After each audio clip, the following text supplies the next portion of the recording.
Alrighty, ladies and gentlemen, we are back at it again with another Kukki Kaze React. And Kukki Kaze is an Arknights creator and Endfield creator that I've really enjoyed the content of lately, because he's been somebody who's shown the game a lot of love in a lot of situations, but he's also made sure to be on the front lines of actually critiquing the title when it does actually deserve it. And one thing that's very clear from the title of the video that we're looking at is that this is called a scathing review of Enfield's version 1.0. I think everybody can definitely keep in mind, as they've gone through the 1.0 update, there's not a lot of very, very good stuff in the game. Once you get to a certain level, there's a lot of issues with the game that become very apparent the second that you're done with the story, you're done with your AIC, all of that stuff. And the reality is that more and more creators, even those sponsored by the game, and even those that have, been very positive about it on the game's release,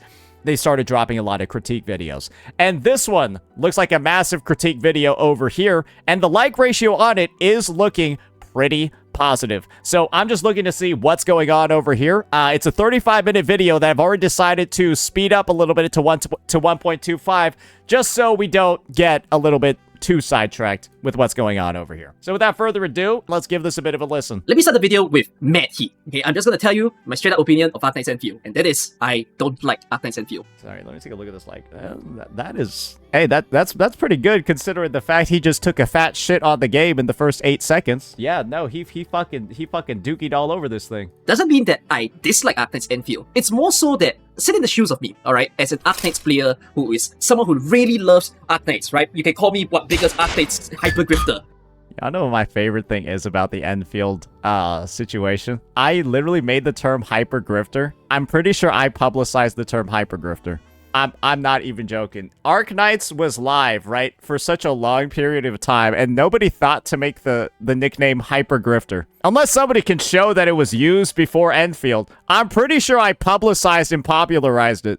I take credit for that one. But the thing is, guys, could Hypergrifter have become that common of a phrase unless there actually were people grifting like fucking crazy?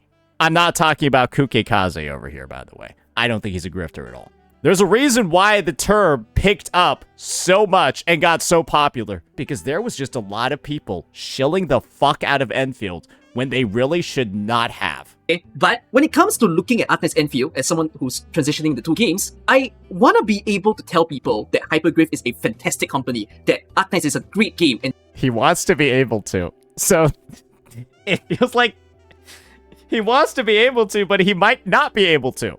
Therefore, Endfield is going to do the same. But there's just so many things that Endfield just didn't seem to learn from the development of Arknights. A lot of people, and I've made the take, and a lot of people can agree with the take, it's gone backwards in time. This game has literally transcended beyond a gacha by going to hell instead of heaven. Systems that you thought were abandoned in the 2010s are literally making a return for this title, and it feels like the devs thought they could just get away with it because the game looked pretty. Spoiler alert, they didn't. No, they didn't get away with it, because this is probably the most diabolical drop-off in popularity that a game has ever seen.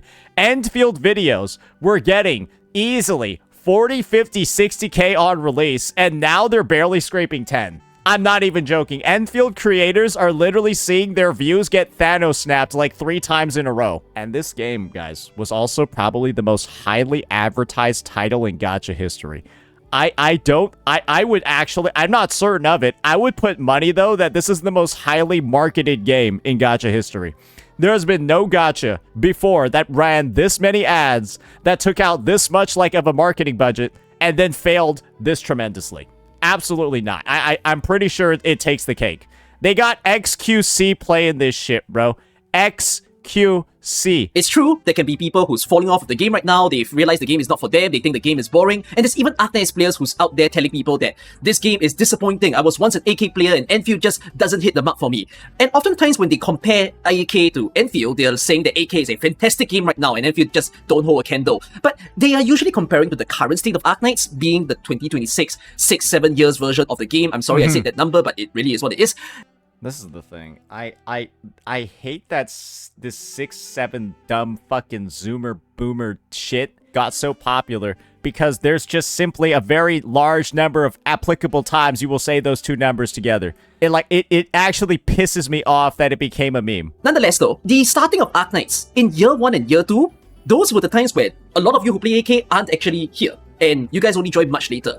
As someone who's played AK in that starting phase, I feel like history in itself is repeating. I think it's a similar notion, right? Wuthering Waves, maybe during the first couple of versions, really, it's just like 1.0. I think the game got pretty good after 1.1, right? A lot of people could say, oh, wow, it had like outdated systems and stuff like that that needed to be changed. Happened very quickly, and now it's known as like the new gold standard when it comes to gacha systems.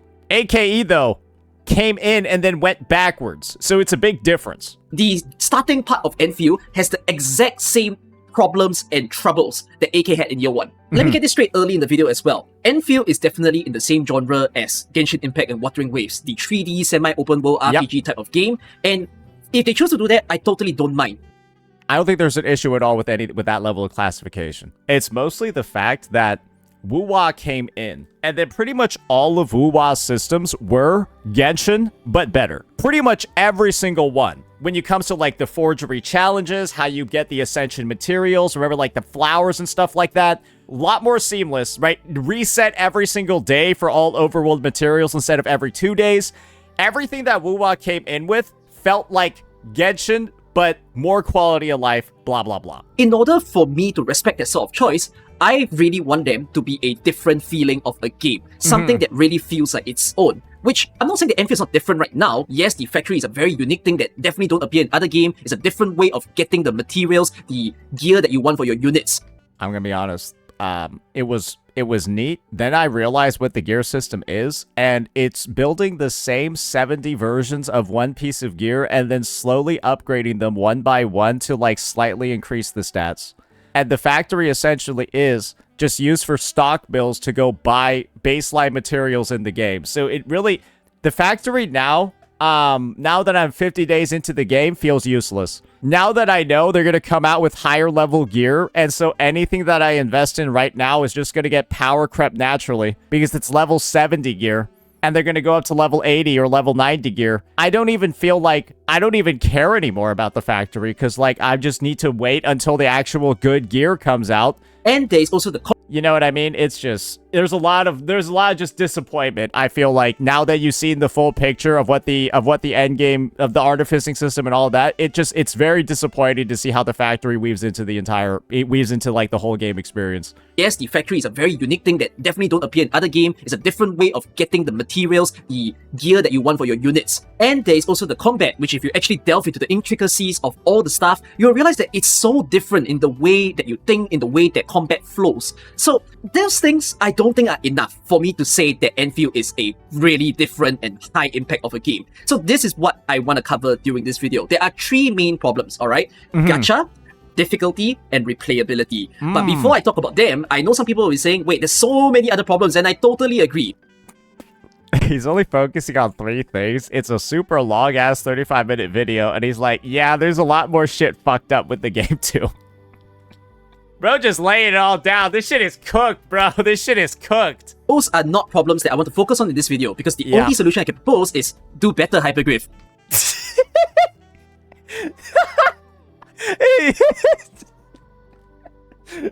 The only solution I can pose is this is trash, and you know it's trash. They can only fix it in the future patches because these problems are confined to 1.0. The main 2 things being weak, unappealing storytelling or way too much tutorials. Even if they were to revamp it, all of us have sat through the experience. We're not going to re-sit through that kind of thing. So, hey, but they added...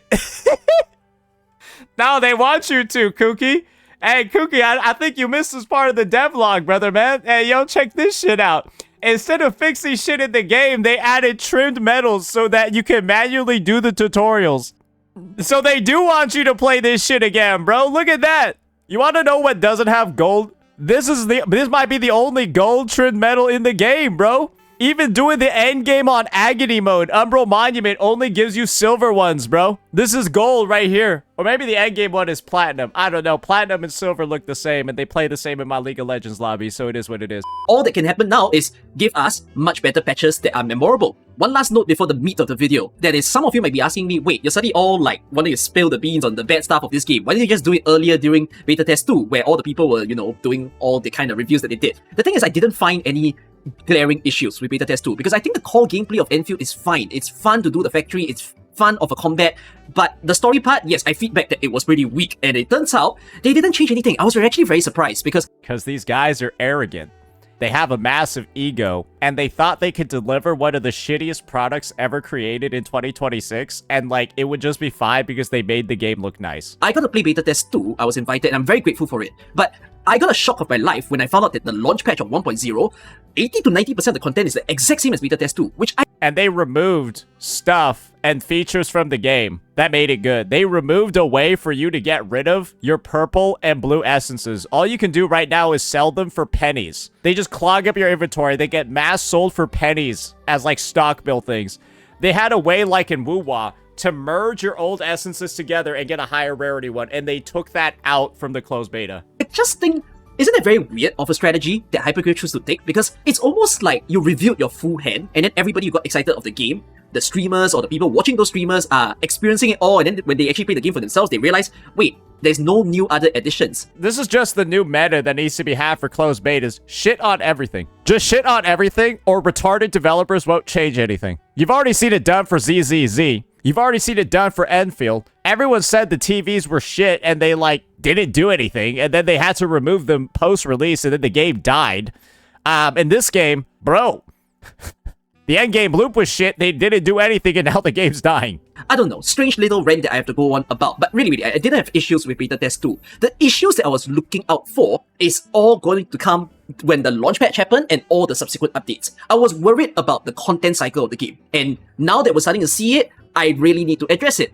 So let's start. First thing to talk about in this game, difficulty, which I know some of you wanted to hear Gacha first. Gacha is going to be last, okay? Everyone hates the Gacha system now, don't they?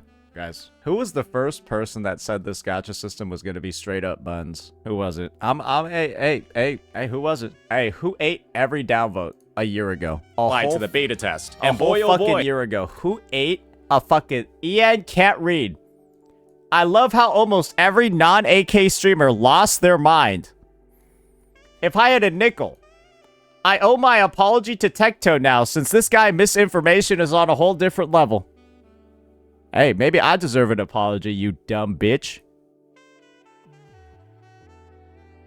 Saint has played a grand total of 3 Gacha games.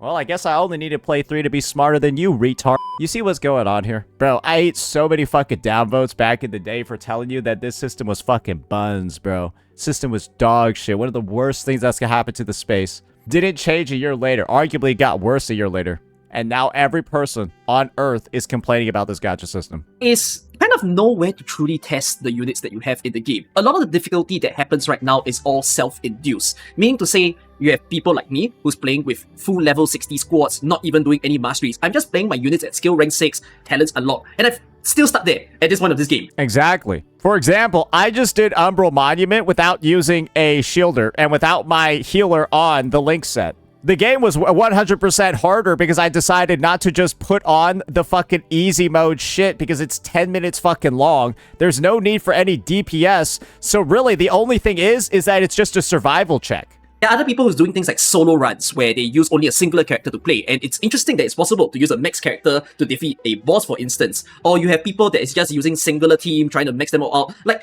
a lot of the difficulty... Wait, can I see the views on this content? Yeah, nobody cares. A lot of the difficulty that people try to find are all self-created by the players, but And the thing is that not a lot of people care about this self-created difficulty content. It gets no fucking views, and it's just literally like... game itself, I feel, isn't really offering difficulty. Umbral Monument tries to be that, but I don't know why everyone in this community has been calling Umbral Monument an endgame when it's not an endgame. If I Oh, so Huh, where's all the people saying that, oh, I love the 10-minute time limit? Huh, so an endgame really only is an endgame if it requires you to, I don't know, at least slightly build your characters, work against some type of time limit to ensure that your characters are actually built, that you're doing proper rotations, doing all that shit. Everyone's like, oh, it's actually great because the time limit's 10 minutes. Then why is this guy just going in and fucking around with level 60 units? Compare it to Arknights, it's almost like as if a new event in Arknights appeared, like a side story event, right? And then they release a stage, and the stage has a challenge mode. It's just a regular stage. That's all it is. If you think about endgame that exists in AK, it's a whole different story where we talk about contingency contract, DOS, vector breakthrough, and the tons of other things that they're doing over there. There is no endgame in Arknights Endfield right now. But guys, I'll take it. I'll take it from this guy because I'm gonna be real with you over here. Umbral Monument is not fun. I had 17 times more fun playing Tower of Adversity, playing fucking Shiyu Defense, right, and playing fucking Spiral Abyss on release than whatever the fuck this dog shit Umbral Monument shit is. game just launched. Why is there a need for endgame when people are still getting accustomed to the many things that happens within the game and trying to understand the different units and how they work? We're not at the point where we need to be tested just yet. But now let me bring in my stance as an Arknights player looking at how Endfield is. I don't think the thing we're looking for is endgame. Endgame is such a loose term that I don't know from where or why it got perpetuated so much in the global gacha community. But funnily speaking, the term endgame is not something that we use that much in Arknights. We don't really go looking at a new game mode or a new event saying, whoa, that's endgame and all that kind of thing. AK is a game that is just full of difficulty. Every new event and game mode they release is a whole new challenge for you to take on, and it reframes your understanding of how you use your units. I think it's talking about Arknights, not AKE here. With the likes of integrated strategies, reclamation algorithm, in recent times we got rebuilding mandate. Like, AK is all about giving us innovative and also caterable difficulty. Because that is what Arknights is, playing Arknights Endfield feels like a shame for me because I want to be able to brag to people that that's what AK is all about, but Enfield's choosing not to explore that very early in the game. They need to understand that yes, there are people who's getting used to the game, there are free-to-play players, there are players that don't really have a lot of time to invest in, and then you have the high end of players, the whalers, the spenders, they're gonna be maxing out everything as fast as they can. Well, they decided to do a good blend of content that appeals to absolutely nobody, because Umbral Monument was considered the endgame. Let me actually, I want to see when they released Umbral Monument. They teased Umbral Monument literally on February 9th. They teased it. Bro, has this guy even streamed this game once? I'm legitimately wondering. Like, why is he, what was he out here doing, commenting all this? I've never even seen this guy play this game before. Has he even ever played it? Anyways, bro, they teased this shit on February 9th. Nobody had anything to do in this game for such a long period of fucking time. Absolutely nothing. And then it took like another week for this shit to even like come out, I'm pretty sure. I think it came out almost like a month into the launch of the game. So you're just building all these characters, doing all this shit to do absolutely fucking nothing, bro. Absolutely, legitimately nothing. And then Umbral Monument is a joke as well if you run certain characters and you have them actually built. With everybody at different phases of the game, there is a sort of need to cater to where they are at this point. That is something that Contingency Contract Beta does pretty well. To those of you who don't play Arknights, let me explain to you one of the very first endgame, okay, let's use that word, first endgame modes that appeared in Arknights. So Contingency Contract is a game mode where they have a singular stage. They do have other stages as well, not important, but whatever it is, this singular stage, they give you a whole table, list of conditions that you can select. So you can actually handpick how much more difficult you want to make the stage become. The Arknights Endfield player base is too retarded for this game mode. They're never going to put it in. I hope you guys realize that. This is, if you're expecting something like this in Endfield, good luck. Nah, the player base is too retarded to deal with this. Table, list of conditions that you can select. So you can actually handpick how much more difficult you... Nah, that shit, nah. Hey, this is not coming in the game. If it is, it's gonna be a fucking, like, bare bones version, because this game is, like, it's not happening. You want to make the stage become. So you can increase the enemy's HP, you can lower your unit's attack, you can make enemies maybe perform a different way within the stage, add more... Yeah, it's like Virtual Crisis and Wuwa. Guess what happened? Virtual Crisis was too complicated. Wuwa players were too retarded to play Virtual Crisis, so they stopped running it. That's just a fact.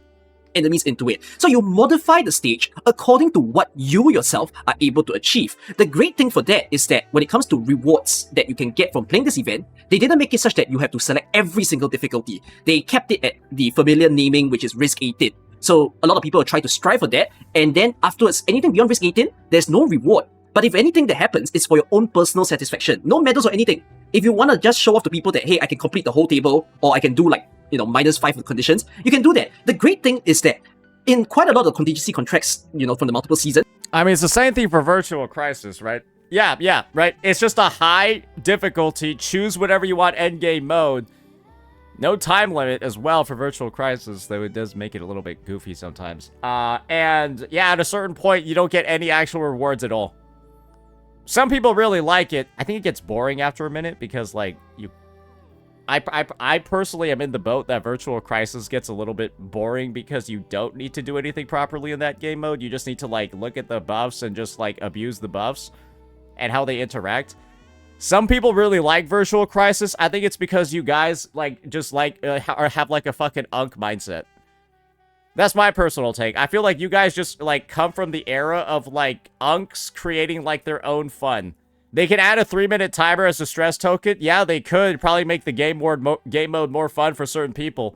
But, yeah, I think there's a reason why they don't run Virtual Crisis very often. There are times that people cannot finish all the difficulties. And because of that, for the bigger spenders or for the people who are, like, so into the gameplay, they become very invested. Unk modes are a necessary evil. Well, clearly there aren't as many unks as they thought because, guys, like I said before, they probably got the feedback that they didn't like Virtual Crisis that much. They can put the time into really challenging and pushing the units that they already own. Whereas for the other people who are, like, just starting out the game, the newer to the game, they don't need to feel so bad that they can't do that kind of, like, high difficulty stuff. They are given a position that even as a person who doesn't understand game mechanics or a new player, they can still comfortably get all the rewards and just leave it be. Same with Virtual Crisis, right? Very easy to get the Astrite rewards, but I think the only thing people push for is, like, that fucking medal that you get, like the little banner icon on your profile that you get when you clear, like, everything at maximum possible stress levels. So, yeah. I think from that basis, it's, like, solid, right? But I think the modern gacha player base does end up getting a bit upset if they don't full complete everything. So what I mean to say is that there is no place right now in the game where I feel it satisfies the higher end of players. I think it's okay for, all of us budding new people going to school and experiencing the first day of class type of vibe. But again, I do think there's a big category of, like, rushing type of players, especially the content creators. I feel like they're the ones that are very loud about how the game state is, like, not very nice. Is he talking about me? It might be talking about me. But I think it's also self-induced because you rush the game. As a result, the game not having anything that's catered to you makes you think there's nothing going on. Well, the game should have figured out that there was going to be players like me and have stuff prepared in advance. So it's the devs' fault, right? Why don't the devs have something ready for me?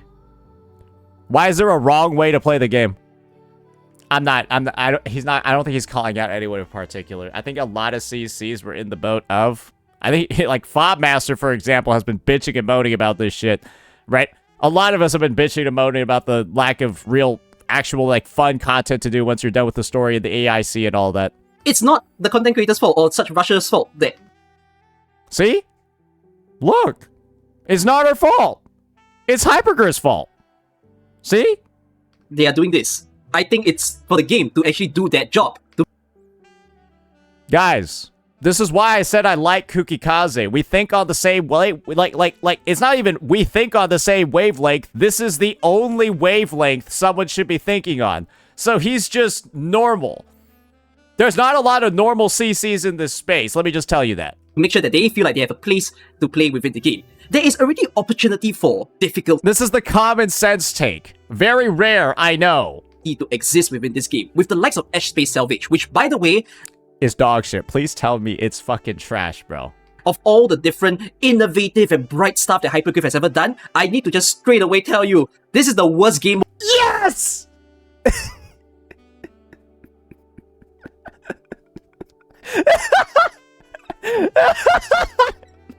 Wait, I need to replay that shit again. Bro, he looks like he's about to cry. Wait. within the game. There is already opportunity for difficulty to exist within this game, with the likes of Edge Space Salvage, which, by the way, of all the different innovative and bright stuff that Hypergryph has ever done, I need to just straight away tell you, he is crying. This is the worst game mode I've ever seen Hypergryph make.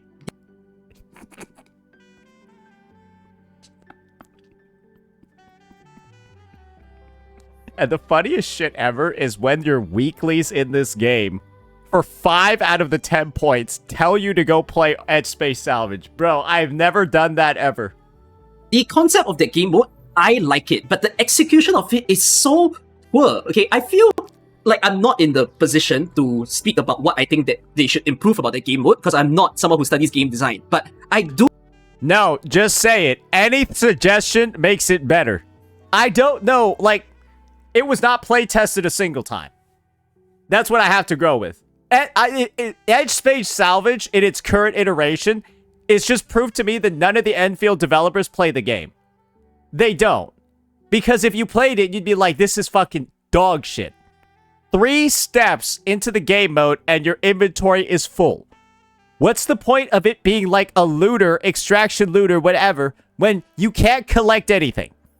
I think I have some concrete things that still runs along this line of having difficulty in the game. So the whole purpose of Edge Space Salvage is that you run around within the world, you collect the items, and then afterwards you have a backpack, right? At a certain point, if you run out of backpack space or you run out of time, then you are needing to leave the space. And then midway through, you find some chests, you kill some enemies. The crazy thing about this game mode that I feel is, how did you create a game mode that makes me feel like there is no risk or no loss? There are such genres of games like dress-up cosmetics game, but in a game where it's combat-based, how do you manage to do a game mode that just makes me feel like I'm walking around aimlessly? I'd rather play The Sims, which is a great game by the way, but there's more risk for me to feel in that game. Is he saying there's more risk of your characters dying in The Sims than Edge Space Salvage? I feel more risk in The Sims. Yeah, my bitch might light herself on fire while she's cooking. My dude is gonna drown in the pool doing some exercise. Because my characters can actually die if I don't feed them or let them go to sleep. The genre of this game mode is basically called Extraction, which the most famous game title that has extraction is Escape from Tarkov. And even a game like that has its own risk involved, where if you die within the world of Escape from Tarkov, you lose a lot of the progress that you've already made in the game. So it's all about getting back safely. And when it comes to getting back safely, the concept of extraction in that game is very different. You don't just leave the world at any time and then, you know, come back to the spawn point. No, when you go further and deeper within the world and you've collected all these stuff, you need to go back to your safe zone and then TP back into your own home. So there is a sort of risk where if you don't do that, you might lose all the items. There's pressure within that. So that becomes a thing where your sanity management of your derangement and time becomes very important. But as you progress in Edge Space Salvage, it's kind of irrelevant. You don't need to be so uptight about it. And then this is... You just fucking... I'm pretty sure you just go and loot until your shit is full, and then, like, you don't even care how much your shit gets maxed out, right? You just teleport out safely. Also another strange game design that I feel from Hypergryph, which is they decided to scale the levels of the enemies with the zone that they are in, which I don't disagree to it, that Zone 3 should have higher level enemies than Zone 1. And because Zone 3 is further in, maybe the resources are more valuable or rarer, right? Then yes, they should have harder enemies within there. But there is again no penalty in the amount of time that you spend within there. Why is the scaler only location and not just the amount of time that you get? So you imagine this sort of concept where the spawn point that you have is where you need to return to. There are other safe zones actually in Edge Space Salvage, but let's just say that you only have one return point, right? You go deep into Zone 3, you spend a lot of time. For every minute that you spend there, the enemies become more dangerous. And since you need to get back to the spawn point as well, imagine that with more time that you spend, you get random enemies that spawn and they have harder stuff that goes on within them to stop. It's very easy. As you get higher in risk, better loot comes out, and so you're incentivized to play at high risk, but you can't make sure you make sure you don't play too risky. The fucking Honami City event did this better. Bro, this is supposed to be a permanent game mode, and Wuwa's Honami City exploration literally did that better. You get better rewards, better loot, all that stuff the higher your risk is, but then you run the risk of losing all your stuff. It's like, bro, you don't even care in this fucking game. It doesn't matter.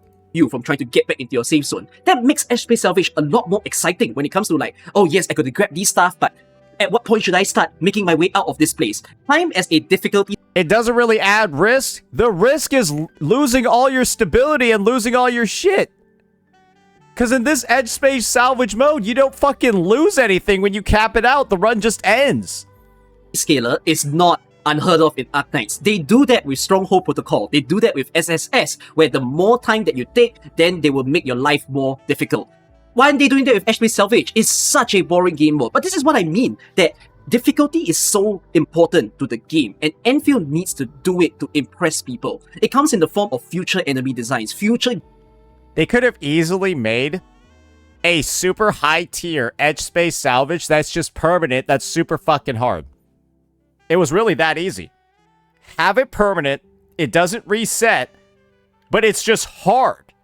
And so people that wailed, right, can access that content earlier, blah, blah, blah, all of that stuff, right? Just don't make it like a resetting or like time-limited one so that people that aren't, you know, wailing and they gotta catch up a little bit because they're free-to-play or something, then they can eventually go there.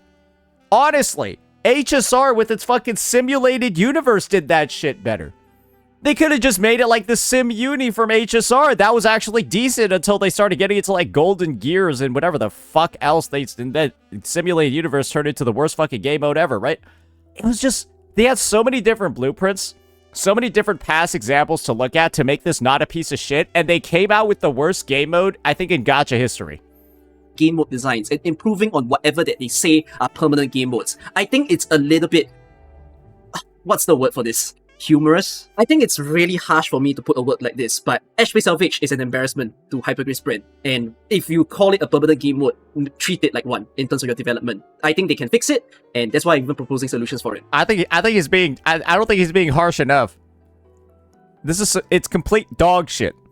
Makes the game literally worse. Makes the gacha space worse. Because it's gonna influence or probably motivate developers to release something just as fucking shitty. And I think this is the thing. It makes me think the devs are literally incapable paycheck-stealing bums that had so many past examples of how to not make the game mode shit because it's one of the newest extraction looters ever. And it's the worst out of all of them. So how do you fuck up that bad? One third done. Next one. Replayability, which is kind of linked to difficulty. When there is difficulty within the game and you cater to the various players can feel more aligned with the game. So doing the things that I said in front can make the game feel like it's more replayable. But it's not the only thing that should happen. Two parts to this discussion. Firstly, the current replayable loop, which is also really not fun, because why is it that every single day when I log in, what I have to do is basically to deal with my outposts, to deal with my stocks, to do my deliveries, like... I hope he says it feels like a job. Yeah, because this feels like a fucking job, doesn't it? The thing is, I kind of don't give a damn about them at some point because you really don't need to be so sensitive to collect the bills all the time. He just stopped doing them! Like everybody else that has common sense that's playing this fucking game, they just stopped doing them. But yet, because the game puts it there that, hey, this is something that refreshes daily, go and do it, you of course feel like, okay, fine, I'll do it. But it's not that interesting to... I can't wait until he talks about DJing. Constantly be... Bro, I haven't checked my DJing in like a week. I haven't checked my DJing in a fucking week, bro. It's not that interesting to constantly be ziplining down to deliver to the same guy or to transfer the job to someone else. And even for the outpost, of course you don't have to sell your products every day. You can do it every 2 or 3 days. But even then, like, why must I click? Why can't it be automated? Which is gonna be crazy if I tell you that in beta test 1, the factory outpost was automated. Like, just fire all these devs. Can you just fire all of them? Nah, fuck these guys. I'm sorry. Nah, Hypergryph deserves to be embarrassed. I don't even know. Like, there's something wrong with them. Bro, they just keep removing quality of life that makes the game not feel like shit, and then the game launches and feels like the biggest piece of shit ever. Bro, they know. What? They know, bro. Bro, they can't be doing this and then saying, oh, devs, listen. No, bitch, you took it out of the game. They remove automation. This is like, bro, this is like raising a kid from ages 5 to 7. They live in like a mansion, and then you fucking kick them out and put them in the homeless shelter. And then once they hit 15, you take them back to the mansion. You think they're gonna be happy with you? No, they should fucking hate you still afterwards. Bro, it's like, what? of the outposts from beta test 2 and the launch. I do not understand. Why do you need to give that sort of burden to the players to always need to check in on the screen that doesn't add enjoyment to one's game? The thing This is why I think Hypergryph is literally worse than Hoyoverse. I've been saying that. This is why I think they're worse than Hoyo. thing about the actual current daily loop of Endfield is that it's actually quite okay. It just takes 5 minutes for you to just click around. But the trouble with this 5 minutes is it's a very unentertaining 5 minutes. Like compared to It's the worst 5 minutes in Gacha gaming. Arknights, where you log in, you just check in your base, collect all, then you go. Hey, you wanna know what else also takes 5 minutes? Just imagine taking a gigantic claw hammer and just hammering your balls for 5 minutes. 5 minutes is not that very long, right? But that's gonna be a very unenjoyable 5 minutes for you, right? Right? Into your stages, you farm it once, you Hey, but it's only 5 minutes, bro. What's the big deal? collect all your missions in one go, you check in on just minor areas, and then you log out. Like, that one feels a little bit more peaceful, I would say. But then in the case of Endfield, you get a lot of screens that just makes you go, must I really do this? It's just really strange that it's a game that prides on automation, but I don't see the automation in terms of my daily life in this game. The daily loop needs fixing. And then, of course, you guys are going to start talking about pool economy, okay? Wait. Gacha is the last problem that we'll talk about later on. I feel like Kukki has watched a video of mine or two. Maybe he watched the Enfield's Endgame is a Job. Maybe he watched that one.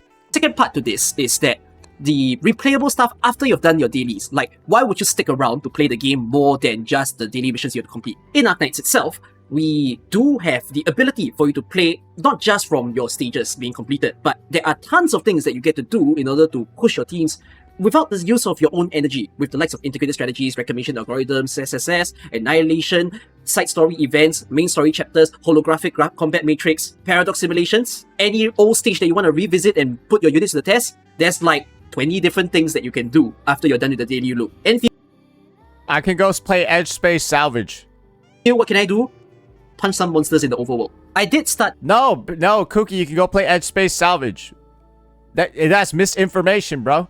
The video saying that Endfield is repeating Arknights history, where in the first 2 years of Arknights, all these delicious game modes that we brag about don't exist at that point in time. So there's a part to say that Endfield doesn't require it at this point in time. But again, as a successor to It does. Don't listen to any retard telling you this game doesn't need fixes or changes or anything.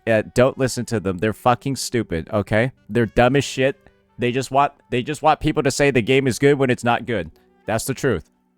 Arknights, a part of me feels that if you want to give AK players the ability to, go tell everybody else that don't play Arknights that this is why Hypergryph is so good at making games, I kind of wish that they offered better replayability. Again, Edge Space could have been that opportunity, but it's lost on that part. Or it could be anything else really. And that's something that they really need to work on. And not just in terms of combat, but also the factory. If I observe a bit of the community reception into why they like Endfield, Endfield became the first touch point for a lot of people to experience a factory simulation game. They've never purchased one before in their PC or phone, and Endfield being the first time they experience, they realize, hey, actually this is really enjoyable. So Endfield could be capitalizing on this opportunity by making sure that the factory is a strong point, something that people can always look forward to when logging into the game. I'm gonna personally tell you my experience with the factory. I have not touched it for the last 40 days.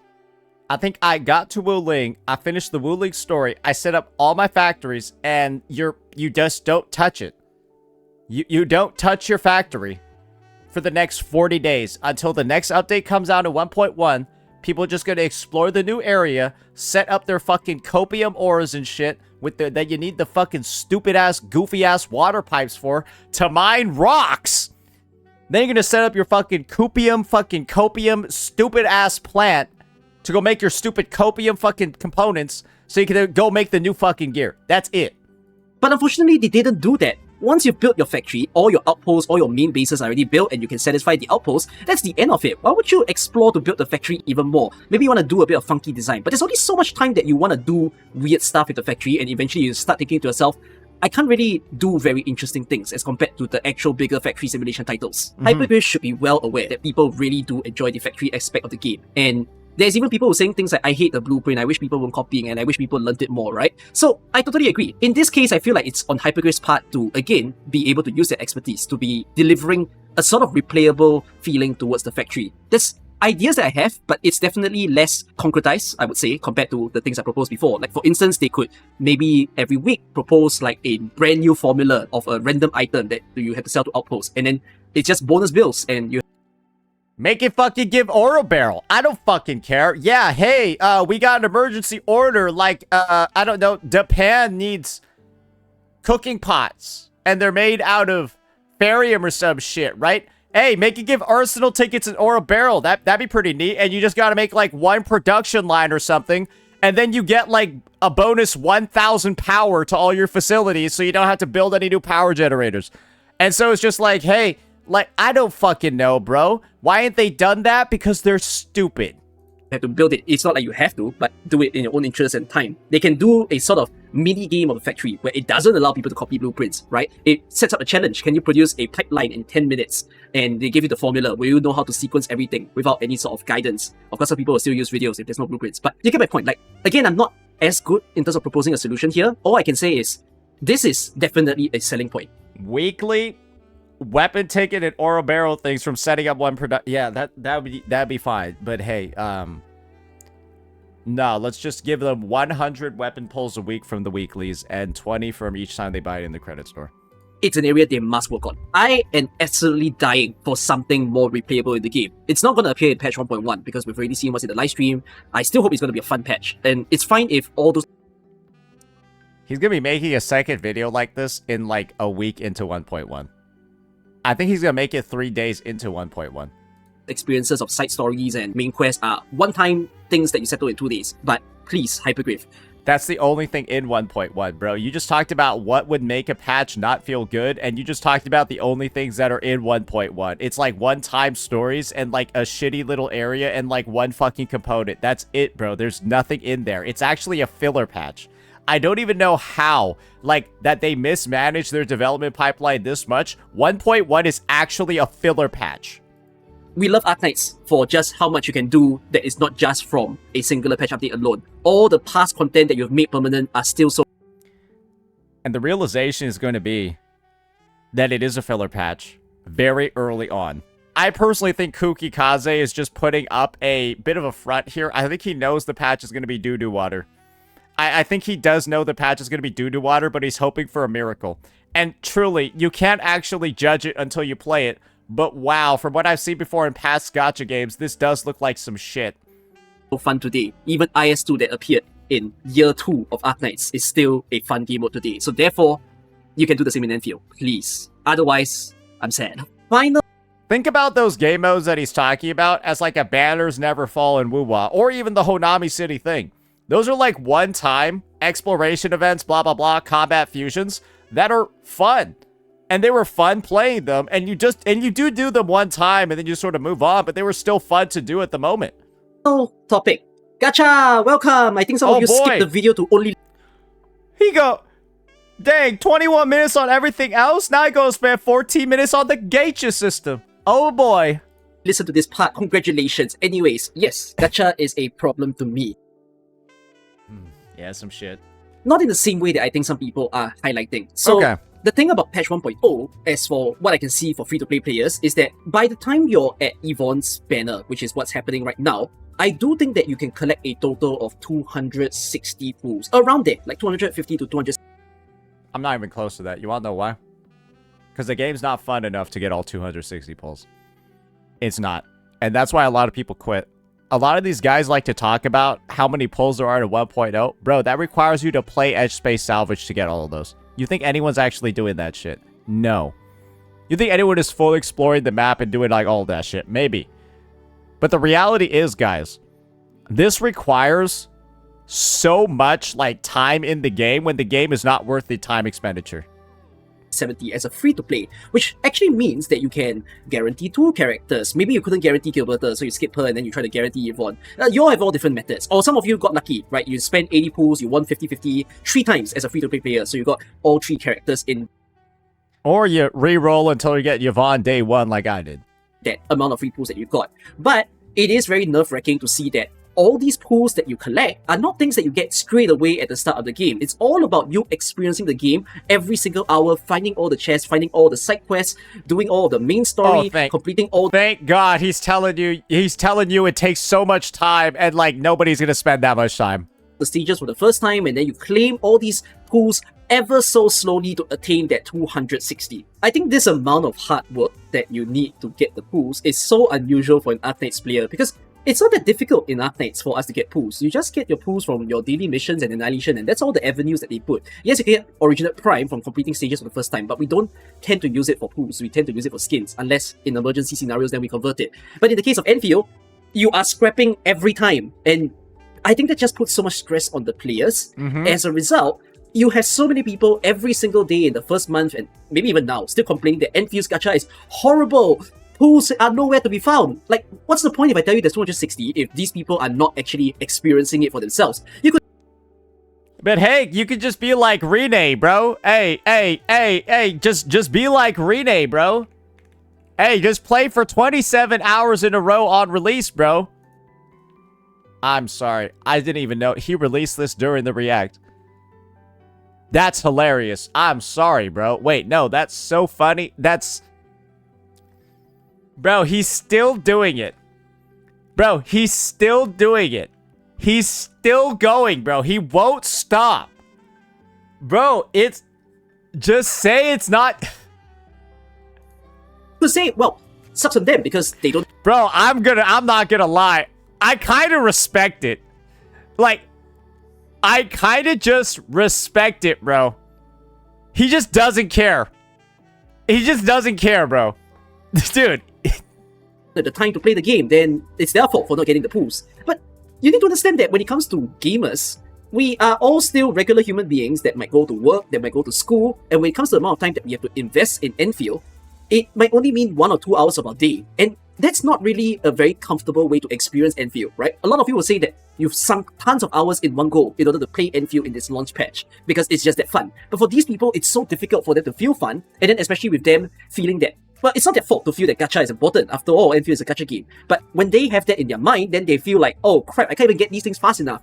I guess it's not a game for me. I feel that the problem Endfield has is a bit of a player psychology thing, which is player psychology. Okay, let's hear it. Because the pools are also like hidden in the background type of feeling, like you don't know when you'll find 100 oro barrel chests, or you don't know when you'll find a random side quest that might spawn you 200 oro barrels, and you also don't know what surprise events might appear and how many pools it gives, right? With them not being clear about all these things and you're always like mentally calculating what it could be, you just don't feel like the pools come in as easily. Whereas compared to AK, where everything is so upfront, or really just any other fucking gacha title.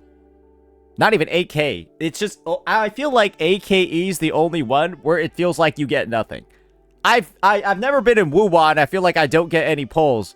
Bro, I did a fucking, the Lolo Logistics event, and I got like 5 standard pulls immediately. That's like more than 3 days of logging into like this dog shit fucking Chingbo stockade garbage.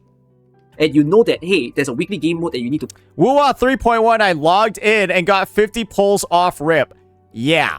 Play to get these pulls, you understand that, oh, actually this is a loop that I'm okay to experience rather than to always be in this secrecy sort of state. So I feel that Endfield needs to work out something over here with regards to not backloading all these pools, because again, it's one, to respect people's time and respect the fact that there are just going to be people who want to play the game, but they just can't invest as much time as maybe the devs are hoping, and therefore...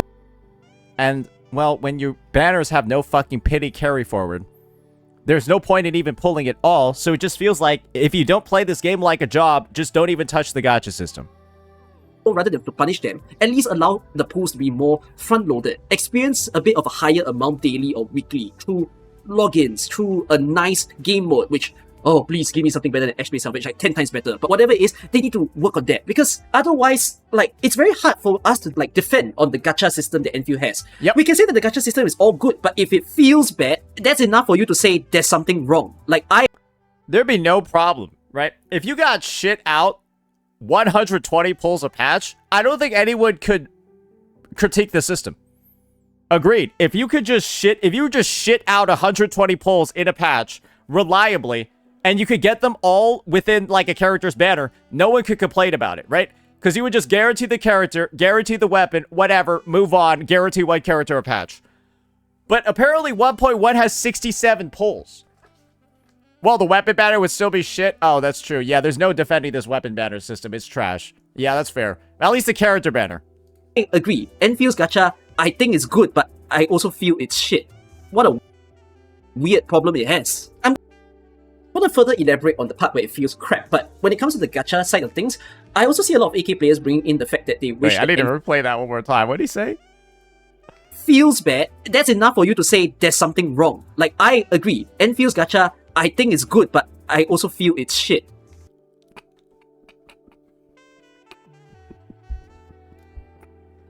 What a weird problem it has. I'm going to further elaborate on the part where it feels crap, but when it comes to the gacha side of things, I also see a lot of AK players bringing in the fact that they wish that Enfield has recruitment because it's like a free and a nice interactive way for you to get more units. I think players need to understand that it's just not feasible for Enfield to have recruitment because Enfield only has 23 characters at launch.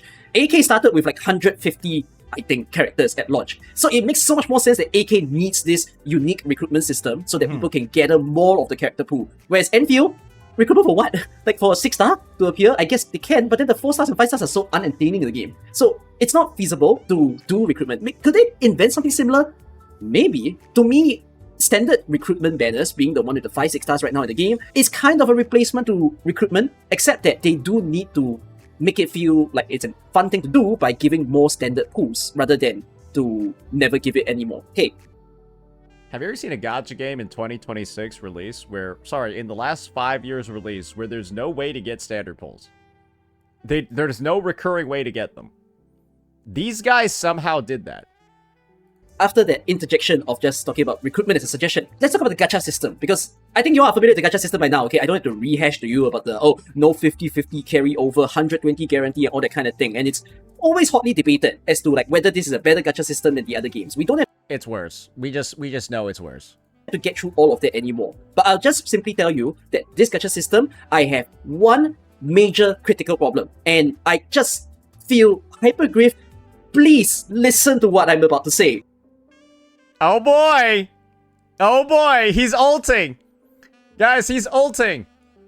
Let's hope the enemy doesn't just jump away from his ult, though. The characters that they release, where they appear on a certain banner, and later on when they don't appear on the banner anymore, they appear for 2 more banners. That's what they've done in this game, right? And subsequently, after those 2 banners, they don't appear anymore. It's a bit different from the other gacha games, yes, where in the likes of Genshin Impact and Wuthering Waves, when you have a character banner, you can only pull it during that time. After the character banner has ended, you will never see them again until they rerun. This part where you can get the characters in other banners is so culture shocky to the global community, I would say.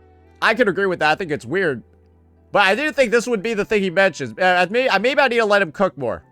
Like, if you are surfing Twitter, Reddit, and whatnot, you will see that in the first banner, second banner, or any in particular, people were posting Twitter pictures about the fact that, wait, you can get Yvonne and Gilberta during Levitane? You can get Yvonne during Gilberta? That's so exciting! Look at me getting my off-rate characters. People are discovering the fact that they don't just need to get the standard characters that the game offer, and instead, even the more limited feeling of the characters can appear in later on banners. And that's like something that is so good. It's why we like Arknights. The fact that if you skip a banner, later on, if that unit that you skip surprises you, it's a good feeling to have. Enfield could have made that AK feeling come back, but decided, no, we're just going to do it for 3 banners and never again. Like, why? I see. It's the fact that the characters aren't basically getting added to the standard pool. That's why. It's because the characters aren't getting added to the standard pool. I think it's very simple. How would you get their fucking weapon then? Are their weapons just going to be permanently available then on the standard banner? Yeah, that's probably why. Do think it's quite harsh for me to say that Hypergryph lost the plot a little bit, but I also feel that I need to give them a bit of a benefit of the doubt kind of idea that I think they're just not very sure how they want to monetize the game. They tested and whatnot, but now that the game is launched, only here can they understand what are the player dynamics, sort of. This is what they need to do.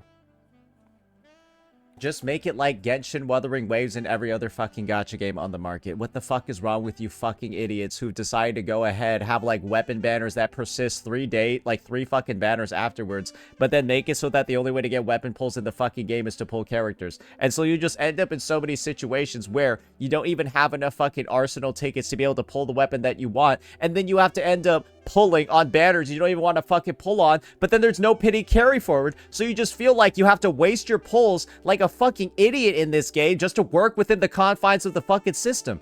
And it's so broken, it's so stupid, it makes so little sense that, like, I have to, like, pull on Tang Tang or Rossi's banners to get my Yvonne's weapon.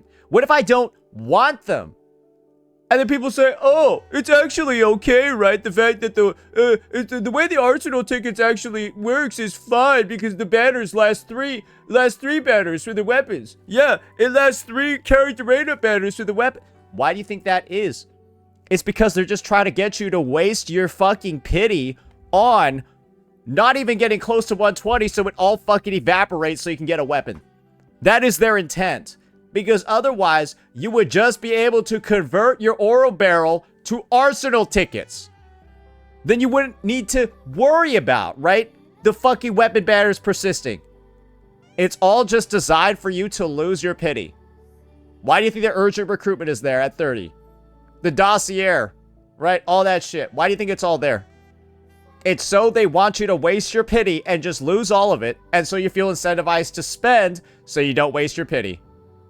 But I do feel that if Hypergryph respects their AK player base, they should probably try to understand why we personally decide to pay for the game in the first place. And honestly speaking, a lot of us that we pay for the game, 1, we pay for it because the gacha system is good. 2, we pay for it because the gameplay is good. Endfield right now, with the gacha system more so feeling like it's using FOMO tactics in order to make you feel the need to pull, it's not very enjoyable to... FOMO tactics to pull, and then FOMO tactics to spend after you pull so you don't waste what you've already spent. Be in the position of like, oh, should I surrender my wallet or not? Whereas in the case of AK, it never feels like you're forced in a sense. You kind of just pay when you want to pay for it. I've never seen a game that tries to pressure a player to spend or pull this much. The only thing you're honestly pressured by in the rest of the big 5 gacha games, right? Think about Wu-Wa, AKE, Wu-Wa, Genshin, HSR, all those games. You're only FOMO'd by the duration of a fucking banner. Anytime you pull, it's never wasted. Maybe you're FOMO'd by the 4 stars, sure, right? Whatever. But you're never fucking FOMO'd into, like, wasting your past investments or anything. Everything just builds up into something. You can't just, like, pull on a banner in any of those games and then, like, lose something. Except your guarantee. Yeah, I guess if you have a 50-50 guarantee and you're building pity for fun and then you waste your guarantee, right, on a 5-star you don't actually want, that's, like, the only time you can lose something in these games. Or you have Genshin's fucking intertwined fate. But I'm pretty sure by version 7 of Genshin, they're just gonna remove the fate system from the weapon banner. I'm pretty sure, and I'm pretty sure by version 7, Genshin is just gonna separate the weapon banner and have it work exactly like HSR and ZZZ. I think that's almost guaranteed. In version 7 of Genshin, they're gonna do that. They just separate the weapon banner into 2, and then it just has the same system. I do feel that only comes about if they do not make every single character in the game true limiteds. Again, this would be fantastic. It really sets them apart from the other gacha games. And they could do it at a certain point in time later on. Like if a character is released for 1 year, for 6 months, whatever that is, then they actually do get added into the off-rate pool. Re-emphasizing on how it sets Endfield apart, a problem that occurs in those other games is that when you get off-rate characters, when you lose your 50-50, like for example in HSR, the characters that you can receive are only restricted to the 5, like there's Welt, Himeko, and all those other characters. So at this point in time, wrong fucking game, bro. They added, like, Blade and Sealy, I think. So, like, ooh, he's gonna get some shit for that one. You should have used Genshin instead.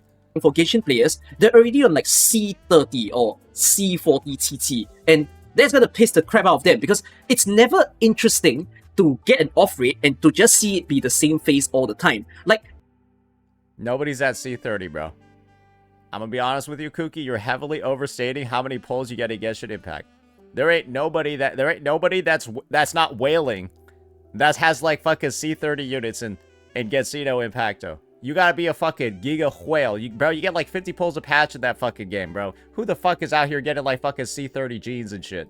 people like to pride those other games that there is the 50-50 carry over. But then I also feel like those same people don't describe the fact that losing a 50-50 has literally zero thrill or happiness. But that's something that you can get in the form of AK. Yeah, and you want to know what else can happen in AKE? Come on, Kukki, we gotta be a little bit honest over here. We're gonna have to pull up that Fob Master video real fast. Wow, right here. Hey, check what's in this Fob Master video. Hey, Kukki Kaze, let me show you this, brother, man. This account would be happy. He spent $3,600 and he has a 24% 50-50 win rate. Yeah, that can only happen in Endfield, bro. Because this game lets you lose an infinite number of 50-50s, bro.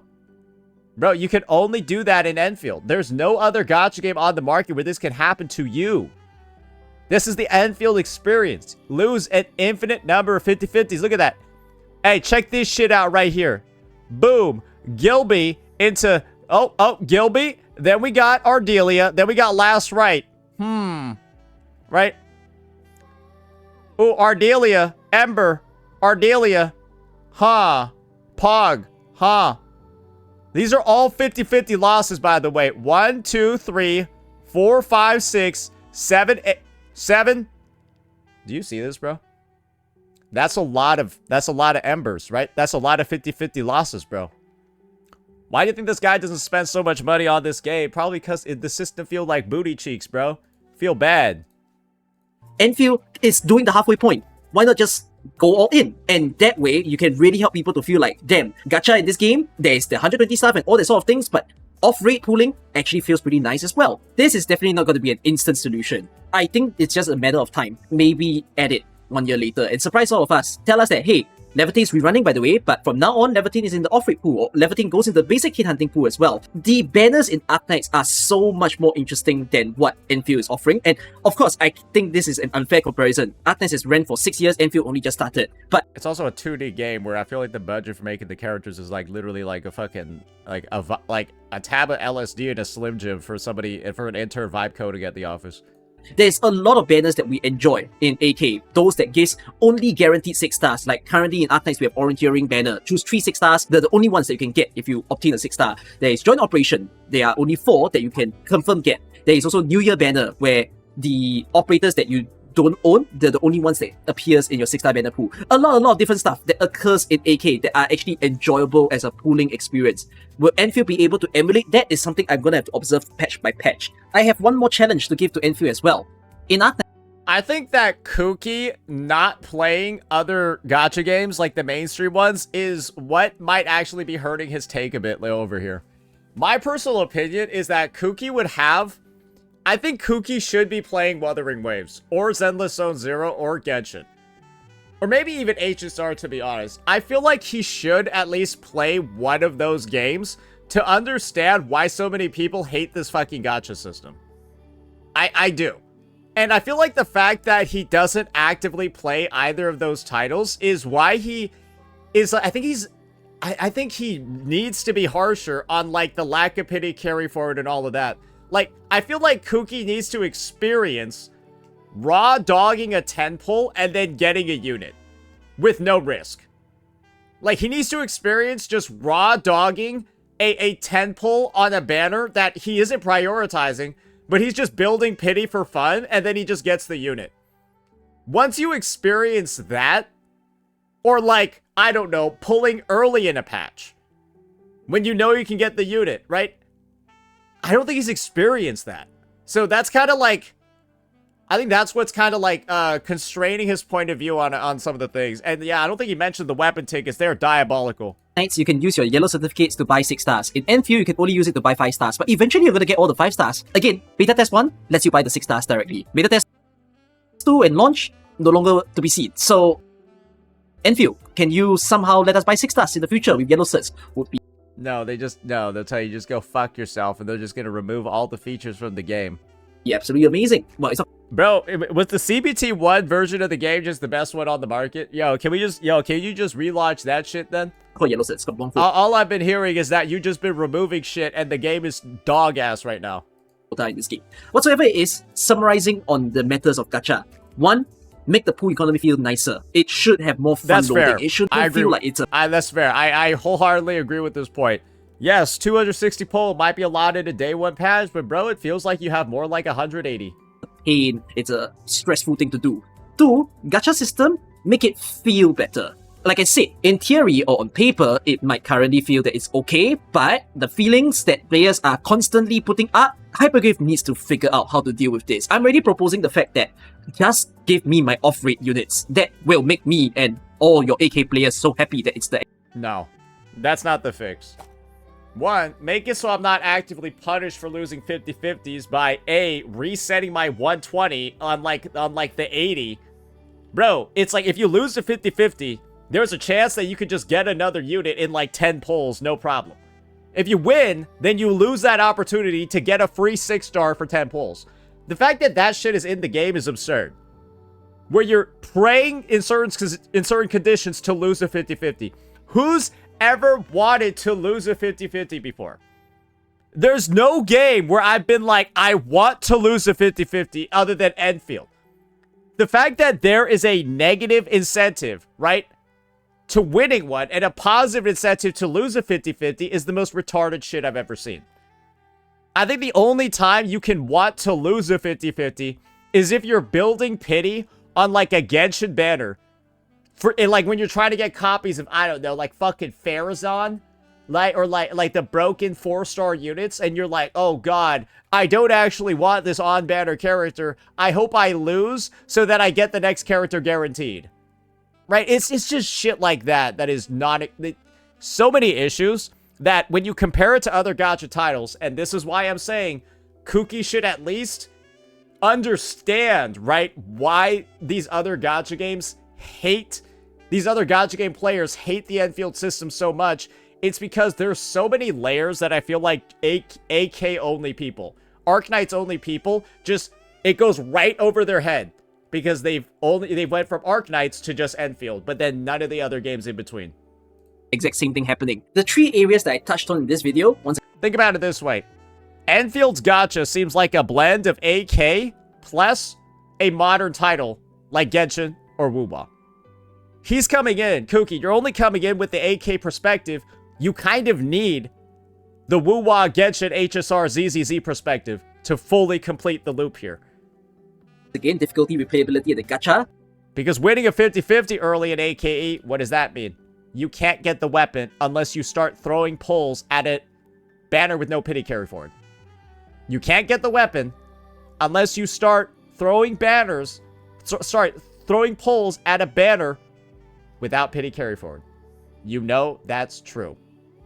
I think are super important. They are time urgent for Hypergryph to fix, because the longer they take to not fix it, the more I'm inclined to join the crew of people that says that this game is just another Genshin or Wuthering Waves. Again, I don't think it is. You can't even call it that. It's worse, bro. But it comes... I think Genshin Impact is better than this game. I'm not even joking. I legitimately think Genshin is better than Arknights Endfield currently. Down to the content cycle and the type of content they produce. The longer they take to not do it, the more I'm just going to be like, I don't know why I'm liking this game in the first place. This game is definitely a humongous amount of potential. It's crazy, we call it a potential game, but like, when would that potential be realized is what we are all waiting to see. When you know that the CBT1 and CBT2 had better systems that the devs took out intentionally to make the game worse, I don't even call it potential, I call it the sabotage game. This game got sabotaged by its fucking devs. 100%. I don't know what sort of patience I have to finally be excited and see that, yes, Hypergryph has finally released... They intentionally made this game bad. A jaw-dropping game mode. They've done something amazing to the gacha system. 6 months? A year? Yeah, time will tell, I would say. My shirt is a pretty good final message to this, you know. It says that, well, Kelsit says she's here for a good time, but not a long time. But I gotta be honest, Arknights was both a good time and a long time that I've been spending. Endfield can do the same. Come on, give me both a good time and a long time in Endfield. There's been no good time. I think the good time in this game was the first 5 days of it. That's all I can ask for Hypergryph. That's all I'll say to my review for patch 1.0. I might do a review every single patch, and I'm just gonna call it right now. He's gonna be a, like, instead of a scathing review of Enfield's version 1.0, it's gonna be an incendiary review of Enfield's version 1.1. But I'm not very hopeful that the next patch I will. Wait, I think you realized, yeah, this 1.1 cooked as well. Say better things, but who knows? Surprise me, I would say. And I'm looking... Even he knows it's not gonna be good. More forward to patch 1.2 than I am to 1.1. And You don't even know what's in 1.2. How could you even be saying that? Unless you know 1.1 is shit. How can you already say I'm more looking forward to 1.2? We haven't even received any information on what's in 1.2. Anyways, I'll see you guys in all the sorts of other Endfield videos. This is the one time I get to rant to my heart's content, and I hope that it was enjoyable for you to listen to this as well. See you. It was awesome, but you could be doing this a lot if you intend on still reviewing every single patch. You probably gonna be crashing out every patch, brother, because you know this is some shit. Guys in another one. Bye-bye. But yeah, awesome overall video by Kukki. Another hour plus, hour 20 minutes well spent reacting to this one. Because I'm going to be real over here, guys. Aside from, I think, this is my take. I really do think that his gacha opinions are simply premature due to the fact that I genuinely just think that he hasn't experienced enough of the other modern gacha games. And kind of like basing the gacha talk off of, like, you know, this title that was released in like 2017, right? 2018, all of that. And not having that more modern experience under your belt. I really do think he needs to play, like, again, like a Wuwa, ZZZ, NTE, like that type of game to have the full perspective on why there's so many people doom posting it. Because it's not even doom posting it anymore. It's objectively fucking cheeks, and it feels really, really, really bad. Does Arknights even have weapons? I don't know. Does regular Arknights even have weapons? No, right? Like, you gotta feel the weapon banner. And what it feels like in Genshin, what it feels like in Wuwa, what it feels like in ZZZ and HSR to recognize why Enfield's weapon banner makes you want to, like, go do something in Minecraft. You need to experience one of those games with weapons, see the difference between them and AKE, and you'll be like, I see why everyone thinks AKE is some horseshit. And until you get that perspective, right? I respect the fact that he didn't talk about the weapon banner system, probably due to his lack of experience with games with weapons. But then again, right, it just helps add to the legitimacy of his critique.